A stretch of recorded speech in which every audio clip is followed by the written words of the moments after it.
Hey everyone, Dylan from the Smart Economy podcast. On day 2 at Permissionless III, we're joined by Ramon Recuero, the co-founder of Kinto.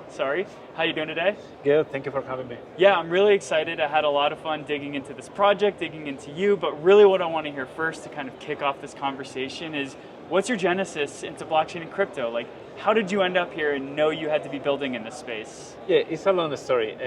I'm an engineer by background. I was in the Silicon Valley sphere. First, I built a gaming company, and I was actually acquired by Zynga. This was 2011 or so when Farmville and those kind of games were really popular. And then something happened there that is one of the things that drove me into crypto. It's like Facebook changed the algorithm, the way the world changed, and it kind of tanked the Zynga revenue overnight. And it made you understand that if you don't control the platform where you're building, at any moment you're at the whims of Facebook or Apple, etc. That's one of the things that crypto solves, the platform.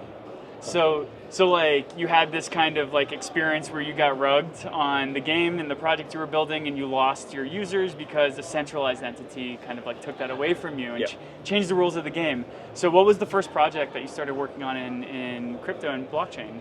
Yeah, first I started nibbling, doing my own little projects. First I started with my friends, actually investing together as a little. For example, we all wanted to buy this token, or we all wanted to lend money on Aave and then put it on card for Converse, things like that. This is like 4 or 5 years ago. And it went really well, and because that did really well, I decided to create Babylon Finance. That's a way to create investment clubs for you and your friends and invest in DeFi. So like an investment club is basically just a group of people getting together and going in on an investment with one another, and kind of a perfect use case for smart contracts because you can write the rules for how much one person gets based off of how much they've invested into whatever opportunity you guys are looking into. Exactly, and you share the profits, you share the losses, if any, and you can get in, get out at any time in DeFi because all the assets are liquid, so it's like much better than the traditional asset management experience. And so when Babylon Finance was running, were you kind of like enabling strangers to invest together? And then what were some of like the reward mechanisms that people would receive? Would they also be receiving Babylon tokens? Would they get points? What did that kind of look like? Exactly. The way it works is we structure the fund in a way to mimic the traditional fund with the 220, but in this case, some group of people got together, and then within that group, you had a few people that were called the strategists, that are the ones that suggested where to put the money, basically. Which strategies you are going to lend, borrow, or buy this token or this other token, etc. And then the other people in the group vote for the strategies, and then once they get approved, they receive capital from the group, and they get deployed. And then eventually, once a strategy ends, depending on the results, the strategies get rewarded or penalized, but in the Babylon token that we had. Cool, and so it was kind of like built on top of Rari Capital. Yeah. And Rari had like a terrible re-entrancy attack that resulted in almost $100 million being lost. How was Babylon built on top of that? And what were maybe, how was Babylon built on top of that? Yeah, the thing, Babylon, because we were like an asset management platform, we integrated with 20 different DeFi protocols because our users like, I wanted to do this, and then it's like our users, we want to lend and borrow from Rari. And then, so we added Rari, but at the beginning we only have Aave, Compound, Uniswap, then we kept expanding, and then at some point we added Rari. And then from all of our investment clubs that we call Gardens, we had around $5 to $6 million on Rari deployed. The rest were on other strategies that were not affected by Rari. And so like Rari was supposed to do this reimbursement program that ultimately through Rari and Fade never ended up happening. And so that didn't bother them necessarily, but it hurt you and your users. And so basically that meant that Babylon had to shut down because it couldn't ethically keep running. Yeah, the timeline was crazy, and it was also before the 3 Arrows Capital and all that, so just a couple months before, and then everything started falling apart, thing after thing. But the thing is like, first the hack happened. They had $1 billion under management at that point, Rari, and they lost around 100, but they had enough because Faye had acquired them. They had plenty. So they said, we're going to refund. Don't worry about it. So we told our users, don't worry about it. They're going to refund. It's going to take 2 or 3 weeks. So we don't need to change anything because once they give us we will fill. But then a month later, they changed their mind, created a new governance proposal to cancel the other governance proposal, and then it passed. And then at that moment, we needed to tell our users, oh, actually, we told you it was fine. We told you that here it says $1, now it's actually 70 cents. And then that created kind of a bank run, and everyone that had the post left. So we went for 45 million in TVL to a few million in TVL. Yeah, and then also shortly after that, there was like the 3 arrows, so the ST DPEG, so other of our gardens were exposed to that, although we recovered. And then many months later, Rari and Faye changed their mind again, maybe because of legal trouble. They were a really young team as well, so probably the pressure, I don't know. But 6 months later, they also decided to refund. And then we, even if Babylon at that point, we decided to close it, we did all the work to send all the money to the users that got affected, so we recovered all the money. Yeah, so you guys liquidated all of your team's holding, your treasury, you guys were working without earning any income. Yep. You basically like did the hard thing. You pulled the plug on the program completely and you redistributed what you could back to the users. And then you kind of like well-deservedly had to take some time off. What is the kind of like lesson learned from that experience? Because open source is so beautiful, everybody can contribute to it, everybody can participate, but also there's a negative side to that where you are so open to your entire community. So what was it like having to like take a step back, lick your wounds basically, and then like decide that, hey, this is a space that I believe I can contribute something positive to, and then really just kind of like build up the ability to like build again. What was that process like? Yeah, as you mentioned, the composability of DeFi is a blessing and a curse. It's going to turn more and more into a blessing as the ecosystem matures. You know, there are less hacks, everything is built more securely. But at the time, I mean, it was really difficult for me personally. I had to suffer a lot of personal attacks saying, oh, the founder has run with the money, you know, and it's like, it couldn't be farther from the truth. And then we decided to close the project, as you said, redistribute all the treasury holdings, and decided to close the token as well and delist it, instead of having it zombie and then have the community there in limbo. They don't know if it's there or not. We didn't want to do that, although most projects just choose to keep the project in that state.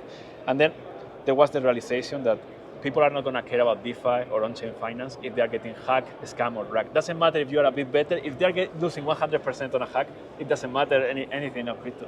It's all bullshit. So there is like, decided to create Kinto as a really safe space where you can access the best opportunities on the Ethereum ecosystem, but from this really safe foundation. So I think something that is really apparent with Kinto and what you bring along with your other co-founders is this focus, this laser sharp focus on providing an L2 dedicated to finance. And so I guess what like I'm kind of curious to hear about is like, why did you decide to come back and provide the services that Kinto's providing? And specifically, like, how did you choose to implement the sort of features like account abstraction and privacy? And what are these things that you've learned from allowing control of an outside entity like Rari to have such control over Babylon? How did you remove this kind of outside factor and put a lot more control into what you can manage by leveraging like innovative features today? Exactly. We have a lot of PTSD from that experience. So basically we created a lot of guardrails to make it really painful for hackers to do a hack. And our goal at Kinto is to have 0 hacks forever. You know, all the other chains like Base, no matter, they are getting hacked, scams. But for us, we integrated KYC and AML at the chain level. And that doesn't give you security, but at least removes bots. It's like one account, one user, so it's like one layer. Then we have account abstraction that basically gives every user like an OSI safe, so it's like a really, really secure wallet. And then, because we have KYC, even if a user loses everything, because many users lose even their hardware wallet, their MetaMask, and you can have several signers in a hardware wallet, but in a smart contract wallet, in the Kinto wallet, you can have several signers, like one of them can be a hardware wallet, your MetaMask, or even your Twitter account. But even if you lose everything, you can re-KYC again, and you can restore access to your account. That is something that nobody else provides, and it's still non-custodial. And we have those 2 layers, and then we also have insurance that we have by default. We give every user with every wallet insurance up to $2,500, and then they can up it up to $100,000 to protect people as much as possible. So like maybe if somebody's hearing this and they're like a decentralization maximalist, they might be like, oh, KYC is terrible. How have the kind of 3 strategies you've implemented, how do you kind of like remove the concern that somebody who doesn't want KYC at all, that values their privacy, how do you kind of like address that concern of theirs? Yeah, it's a normal concern, and I've been in crypto for many years. I worked for Open Zeppelin, then Babylon, then now Kinto, and it's a typical concern, but most of these users are either using Coinbase or Binance or Kraken, and those are more centralized. And the way we're doing KYC is like, you as an user, you have the choice of which KYC provider you pick, and you can choose something like Plaid, Synapse, or Onfido. Kinto doesn't store your PII, only the KYC provider has it. And then governance also controls the list of KYC providers you choose. So Kinto is still decentralized. It's just we have this rule that every user needs to be KYC'd to send transactions, but it's not us who control who gets in or out. It's the KYC providers the users can choose. Yeah, and so also from like the lessons learned from your previous venture, who are the clients and the users you're trying to cater to? Are you trying to deal with like institutional investors? Are you trying to deal with retail investors like me? Everyone in between? Who is Kinto's kind of like target audience? Target audience on one side, retail, but not necessarily crypto retail, more like Robinhood retail, that they're having their first experience in crypto and to be that secure. Or Coinbase users that never touch MetaMask, they just stayed on the exchange. And then institutions, we're talking with them, but this is gonna be a decade-long journey. So that's something that we're working on, and we're going to help them, because Kinto is really good for institutions because it makes their compliance departments happy. Yes. Because it helps them access liquidity that otherwise they couldn't because they don't have KYC, AML, etc. Yeah. And so something that is really cool is like when you go to the Kinto website, you have to register first of all, but then you can also see the sort of assets that are swappable on the platform, and it's not just like random meme coins. It's not just like, the newest L1 token that just popped up this year. It's equities that you might be able to recognize. It's commodities. It's kind of like blue chip tokens. So what are the assets that are available on Kinto, and how do you kind of go through the screening process for approving what can and cannot be accessible on the platform? Yeah, our vision is that everything is going to be tokenized, so every major asset class is going to be is going to move to on-chain rails because it's cheaper, it's 24/7, it gives access to everyone. So we want to have equities on-chain that we have right now. Users can buy Coinbase, Nvidia, or even the BlackRock ETF. Then we're going to have commodities. We have gold right now. We want to bring uranium, oil, and then we have the best digital assets wherever they are. We have Wrapped ETH, Athena, Bitcoin, Solana. So you can compose the best digital assets with the best RWA assets. And so, like, who are the partnerships for RWAs? How are you bringing like gold, oil, other commodities on chain? Who are you collaborating with? Yeah, different protocols. For example, for equities, we're collaborating with Dinari, that they do this ETF wrapping with a company. Then for T-bills, we're working with Mountain Protocol, that basically gives you USDC, keeps all the yield from the T-bills from themselves. Mountain Protocol basically does the same thing, but distributes the yield with the user that is called the stable coin. And we're also going to work with Centrifuge, Ondo, BAC, some of the most mature RWA players. Yeah, and so dealing with RWAs, you're dealing with like entities that have gone through strict regulatory approval, but like broadly speaking in the US right now, there's a little bit of fear, there's uncertainty, there's doubt, there's regulatory ambiguity. How does that impact your confidence in being able to continue building here in a couple years? Does this affect the conversations you're having about the multi-year roadmap for Kinto? It definitely does. I mean, even from a founder level, even on personal level, it's scary because you see developers, or you see even the good protocols in the space that try to do everything by the book getting sued. So it's like, that's really scary. We just need clarity, even if it's not the best, but I think hopefully in a month or two, if things change, we can get much more friendly SEC, and then that will be, because also for institutions, many of them want to do more things on chain, but they don't want to deal with the trouble, even if there is a 10% chance, 15%. So that's why for now, they have only done things that are really isolated, like the BlackRock Middle Fund, the money market. That is a really good first step, but it's not composable with the rest of DeFi. Right. Because of a lot of regulatory issues. But as soon as there is clarity, both on the stable coins and more on how to create tokens and how to bootstrap the fundraising mechanism for tokens, then that's going to open a lot of. Have you been having like at least initial conversations with large scale institutions, and like they're telling you that they're ready to go, but they're just waiting for the doors to open safely? That's one of them. Yeah, it's basically, I mean, a few years ago, the institutions are coming meme was not real. Right now, it's real. It's like, I mean, you can see Franklin Templeton is doing the Benji token, BlackRock is doing the Vanek is also spearheading a bunch of efforts. They just announced their venture fund. They are all creating a strategy now for digital assets. Now it's just a matter of when, but they are all. And now, if regulation gets clearer, it's going to accelerate it. If not, it will just take longer. And so, what's on the roadmap for Kinto? Kinto, we just released last week chain abstraction, because in Kinto, unlike other layer 2s, we don't believe in fragmenting liquidity. You don't need 100 layer 2s, each one of them creating another USDC web pool.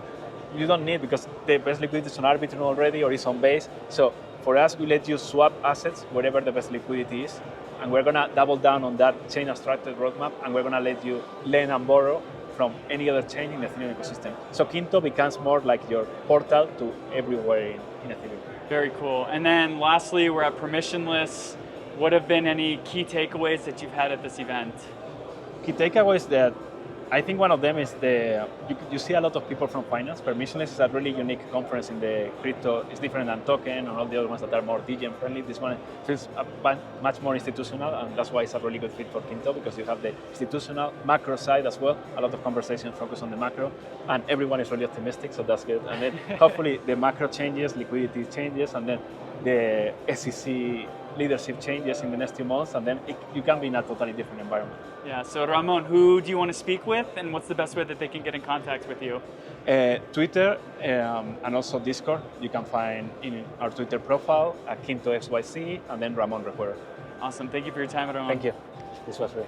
And for anyone who wants to see any of the other interviews we've had here at Permissionless, head over to the Neo News Today YouTube channel.